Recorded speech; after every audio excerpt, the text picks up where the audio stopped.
Bismillahirrahmanirrahim. Assalamualaikum warahmatullahi wabarakatuh. Perkenalkan, saya Astridian Kusuma Dewi dengan NPM 31034 ingin menjelaskan tentang teknik belajar behavioristik. Apa yang dimaksud dengan teori belajar behavioristik? Teori belajar behavioristik adalah teori belajar yang mengedepankan perubahan perilaku peserta didik sebagai hasil proses pembelajaran. Terjadinya perubahan tingkah laku diakibatkan oleh adanya interaksi antara stimulus dan respon. Teori belajar ini berorientasi pada perilaku yang lebih baik. Lalu di sini ada contoh penerapan teori belajar behavioristik di kelas yang perlu guru lakukan.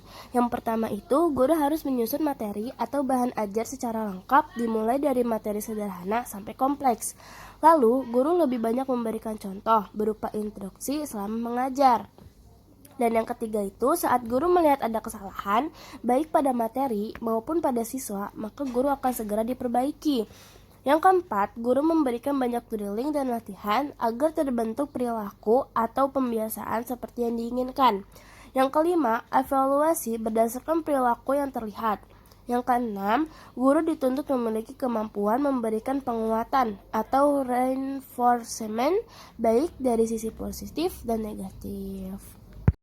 Lalu di sini ada ciri-ciri belajar tentang behavioristik. Yang pertama itu, teori belajar ini sangat mengutamakan pengaruh lingkungan.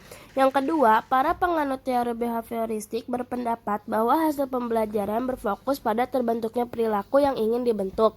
Yang ketiga, teori ini lebih mementingkan pembentukan reaksi atau respon.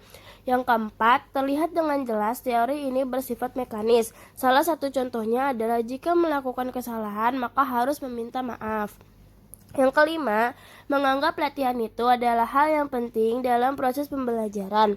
Tidak mengherankan cara-cara seperti drilling mudah sekali ditemukan di kelas-kelas yang menerapkan teori belajar behavioristik. Lalu, setiap pembelajaran pasti ada kekurangan dan kelebihannya. Nah, kekurangannya itu yang pertama, siswa sangat dibatasi kreativitas, produktivitas, dan imajinasinya. Yang kedua itu, teori behavioristik bersifat teacher-centered atau hanya berpusat pada guru. Siswa bersifat pasif dan hanya mengikuti instruksi-instruksi yang diberikan oleh guru. Yang ketiga, pembelajaran murid menjadi kurang menyenangkan bagi siswa. Yang keempat, siswa kadang mendapat hukuman verbal atau fisik. Hal ini tentu saja dapat berakibat buruk pada perubahan perilaku peserta didik. Salah satunya adalah memberi hukuman peserta didik yang melanggar aturan. Yang kelima, tidak mengakomodir kondisi belajar yang kompleks karena hanya beracun pada stimulus dan respon. Lalu kelebihannya itu ada yang pertama, siswa-siswa selalu dibiasakan untuk latihan dan praktik.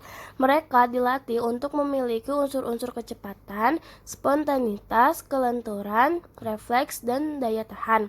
Yang kedua, siswa didorong untuk berpikir linier dan konvergen. Yang ketiga, siswa dapat dengan mudah mencapai suatu target tertentu dalam pembelajaran. Sekian dari saya, mohon maaf jika ada perkataan yang kurang berkenan.